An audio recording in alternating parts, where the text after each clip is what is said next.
观众朋友们好，这里是大时局，我是米兰。9月12号，科技圈上演了一场堪称巅峰对决的戏码。一边是苹果 iPhone 17系列在全球开启预购，中国市场的预约量直接引爆，比去年暴增了接近3倍。京都一个平台6个小时预约总量就突破了200万。与此同时，另一位巨头华为也正式开售了他们最新、最顶级也最昂贵的折叠屏手机 Mate X-T-S 非凡大师，起售价18000人民币，顶配更是要价2万块。苹果和华为就像两个顶级高手，在同一天用2种截然不同的招式隔空对决。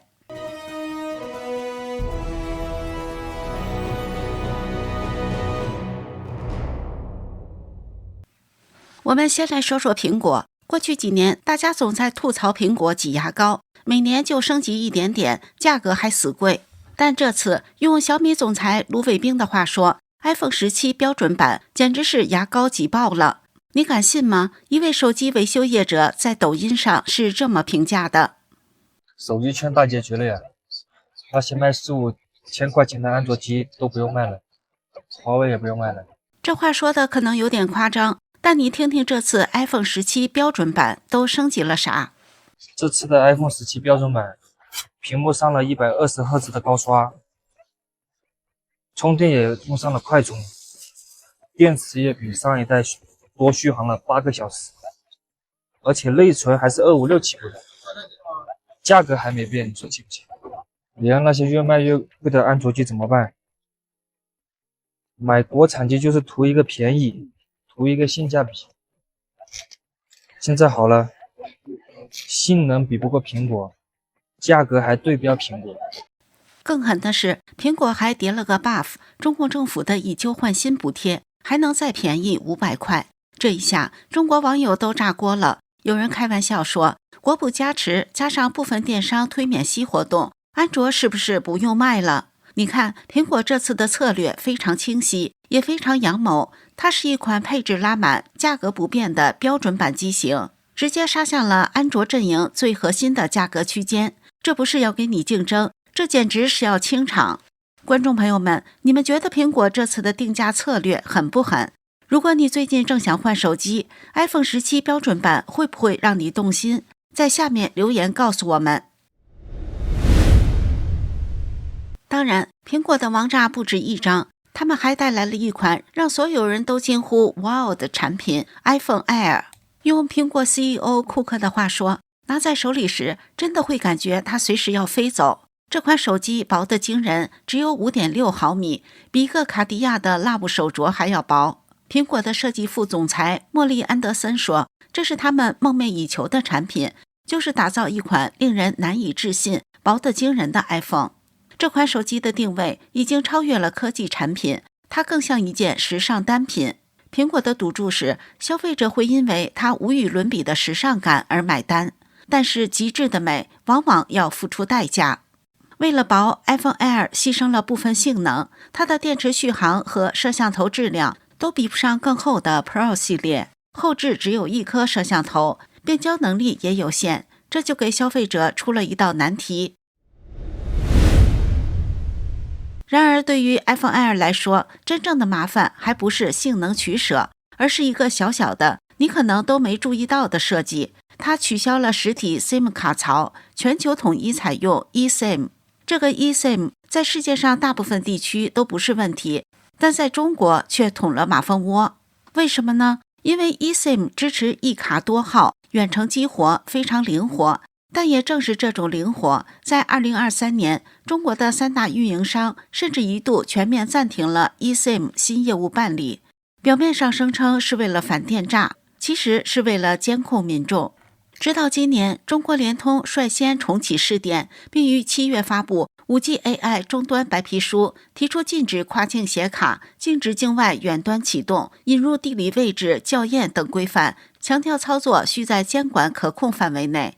这一切导致果粉准备预购的时候，苹果中国官网悄悄更新了状态， iPhone Air 变成了发售信息后续更新。苹果官方的回应是，他们正在与监管机构紧密合作，力争尽快在中国推出。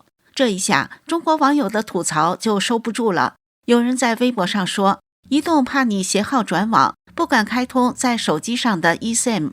也有人期待，说不定一部手机能推动咱们 eSIM 的发展进程呢。还有人一针见血，要是华为都想出 eSIM 了，三大运营商还不快跟上吗？你看，一部手机意外地揭开了运营商、监管部门和消费者之间复杂的博弈。好了，说完了苹果，我们再来看看华为。如果说苹果今年是想做大蛋糕，那华为的策略似乎是专心做小蛋糕。Mate X TS 一台接近2万块的手机，我在抖音上看到一个博主的感受，我觉得他说出了很多普通人的心声。起售价是17999元。那看完发布会之后呢，我不知道大家会有什么样的感觉，但我的感觉就是这款手机和我好像不在同一个世界。因为呢，我并不是于总嘴中那一群需要被全面有面照顾的群体。我呢，其实也时常在想，是什么样子的人群会去买这款将近2万块钱的手机呢？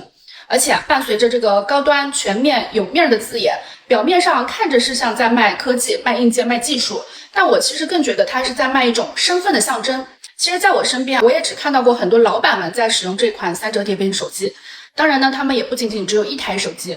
有时候我真的觉得现实还是挺残酷的，普通人呢永远都不会是被资本关注的那个群体。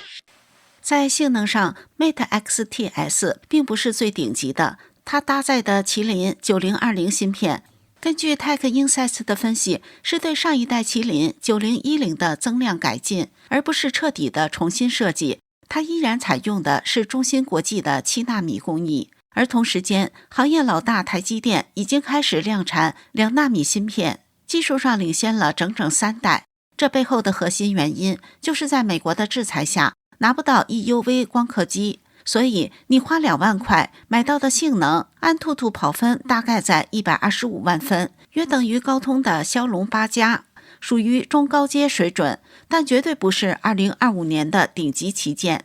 那这2万块到底买了什么？你买的是独一无二的形态3折叠屏幕，展开后是一个小平板，支持 PC 级的 WPS 办公，能看股票 K 线图，还能配上专属的键盘和手写笔。华为称之为行动生产力。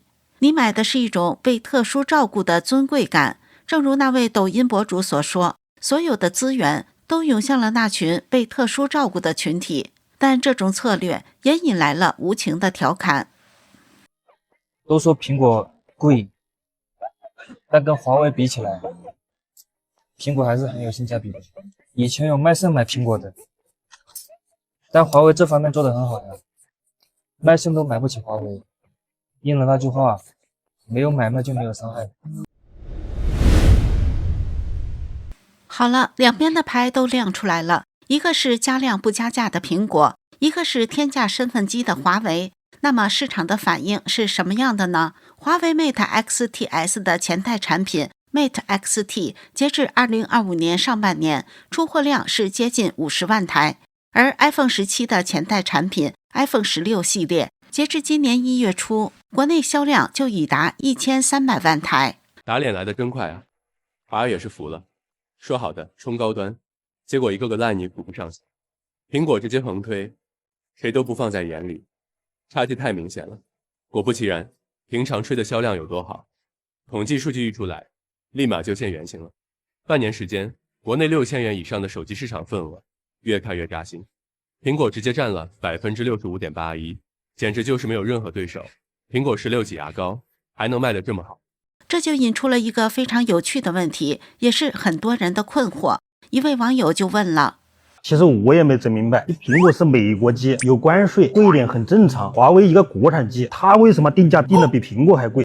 他继续吐槽说，他非说走什么高端路线，其实这个手机也没什么好高端的，一个手机动不动就1万多。你看现在的苹果手机的使用寿命肯定是在华为之上吧？买个苹果手机用几年肯定是不会卡。你看我现在备用机还是苹果13，这用了多少年了，开点试都没有。有华为手机试一下，用个1-2年它必须卡，你都别说不卡，你用了试试。你说年轻人他肯定是首选苹果，拍照好看吧，拍视频也好看吧？你看现在年轻人哪个不拍个照录个视频？华为手机好像像素很清楚，动不动就上千上亿的像素，它就是拍出来不好看。就这一点谁都别犟，我不接受反驳，还的就说拿信号说事，那是的，华为的手机信号肯定在苹果之上。那现在谁在农村里天天待着啊？现在4G的信号全部覆盖了，够用，我们就没必要说这个信号好坏，前后真的差不多。所以说你是年轻人，喜欢拍照，没事发什么视频、发朋友圈、打游戏的，就首选苹果肯定是没错。你要是真的40岁以上，有什么办公需求，那华为那个折叠手机啊，肯定是高于苹果的。你也不拍照吗？也没有这个生活追求，选华为也可以。但是让我选的话，是我的话，我还是选苹果。华为在用品牌设计和一种近乎奢侈品的理念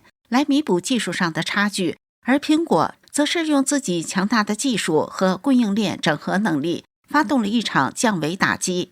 我想问问屏幕前的您，如果预算充足，你会选择一款加量不加价、体验全面的 iPhone 17，还是一款形态独特、极具辨识度的华为 Mate X-TS？ 您认为手机的本质究竟是一个服务大众的实用工具，还是一个彰显个性和身份的时尚单品？欢迎在评论区留下您的看法和选择，我们很期待看到大家的观点碰撞。这里是大时局，感谢您的陪伴与思考，请订阅、分享并打开小铃铛，一起在动荡中坚守真相，在黑暗中点燃希望。